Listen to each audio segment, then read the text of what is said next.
Morning guys, it's Adam from Rally Rig Products, and today I'm just flicking through Motorcycle Sport and Leisure. We've got a nice 6-page feature in there. So it's written by Nathan Millward, aka the Postman, and you can see a couple of shots showing the different luggage combinations that the riders are using during this matlock to matlock trip that Nathan does. And it got me thinking a little bit about luggage. So last week the good guys at Enduristan sent us a box, and in that box is a bag, and in that bag is a set of bags. These bags are actually the Blizzard XL soft panniers by Enduristan, and we're going to test these on a couple of different bikes, and we're also going to look at the sort of design and form of those in this video. And then after this video I think I'm going to do a couple more looking at other different brands, different uses and different styles of soft luggage and possibly hard luggage as well. We don't use too much hard luggage here, but we might look at that as well.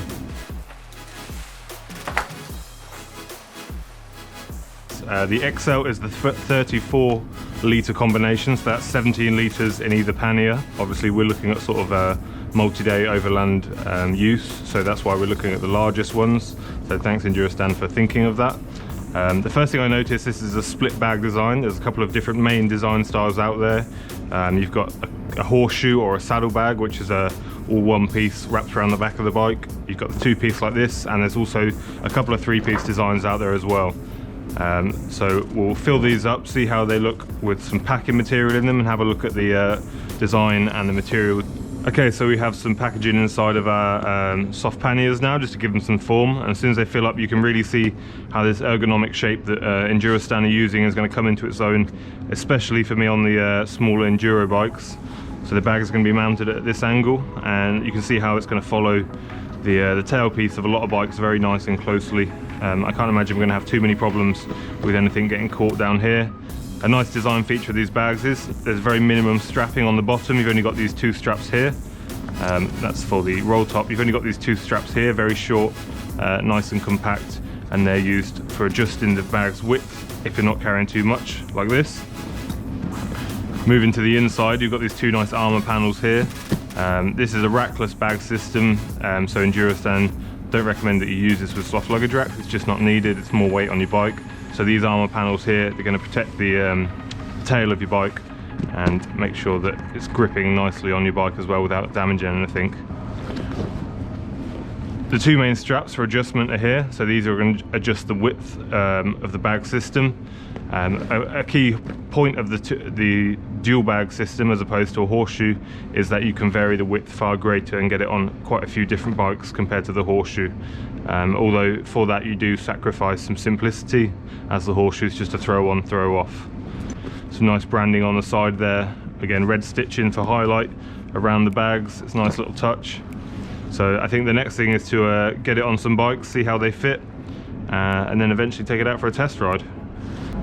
Okay, so the first bike we're going to be doing a test on is the BMW G310 GS. So this is quite a small bike. Although it is small, it does have quite a wide rear on it, so this is the reason that I'm going to be testing the bags on it.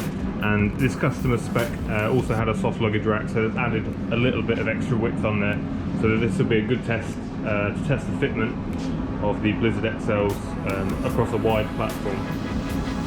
So I started by laying the bags gently on the bike. You've got our 2 rear straps here, our 2 adjustment straps, and then on each bag down here you've got your pillion footrest strap. So I'm going to start off by getting the pillion footrest straps in first.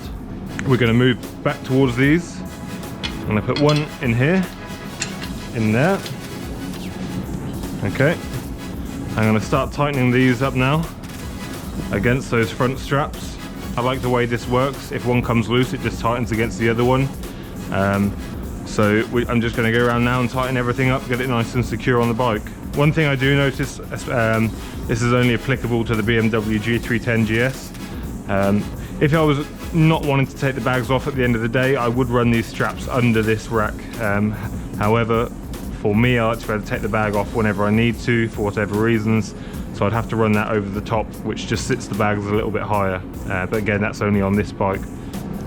Okay, so we have our back straps on, our front straps, and one thing I just wanted to point out, these lower straps here actually line up perfectly for our soft luggage rack. A nice little touch. If you wanted some extra security on the bag there, you could tighten that right up down to those. There's another one down there for that strap as well. If not, and if you're only carrying a light load, you'd be using those straps to keep the bags pushed in like that. So the last step is to fold our bag up. There's a couple of different ways you can do this depending on how much luggage you're actually carrying and your conditions that you're riding in. So you can just go for the small roll like that, or if you're really overloaded, you can just do a double roll with those straps like that and bring them down into place there.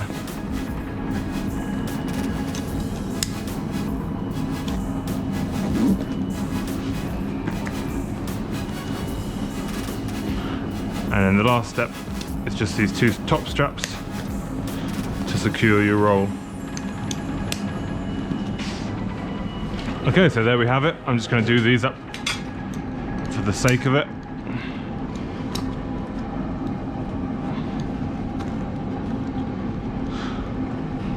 I have to say some of the buckles on this are quite stiff, but I think that's just always new bags, and new buckles are always like that. So it's on. We have loads of clearance on the exhaust. I'm really happy with the amount of clearance that they've allowed here, especially for the rider. One thing I notice, it's more with the bigger panniers or hard panniers, when you really want to throw your weight back over the bike, in sandy conditions especially, often linear bags stop that from happening. So you can see we've got a nice curve there for our calf and our thigh to be able to throw ourselves back on the bike still. They look very small considering that's a 17-litre capacity bag. They do look very small and neat on the bike. I like this rounded area here as well. You'll notice on the bottom here there's very few straps, like we said before, just these two straps. That means we're really minimizing the risk of any straps going into the rear wheel, getting caught in a brush or anything like that. So overall I think they fit really nicely on the GS. I measured these before I put them on, and when they're loaded it's about 10 inches per pannier that you're adding onto the side. So we already had quite a wide bike because of the soft luggage racks to begin with in the general design of the 310. So let's just get the other one done up quickly. Okay. So 1, 2 good rolls. I guess that's 2.5 actually. And I like the way, I know it's a design, but the red stitching running across the top of these just adds a nice little finish to them as well. So there we have both bags securely mounted onto the G310 GS. I think they look really good. So we're going to take them off this bike and we're going to try them on something else now. So just before I put these on another bike, I want to show you these two nice little soft straps there. These are perfect for when you just whip it off the bike at the end of the day. You're walking to your campsite or your hotel or whatever. So just a nice ergonomical way of carrying the bags. And these two armor panels also give the bags a little bit of structure when they're off the bike as well, which is also nice. So let's get these fitted onto something else.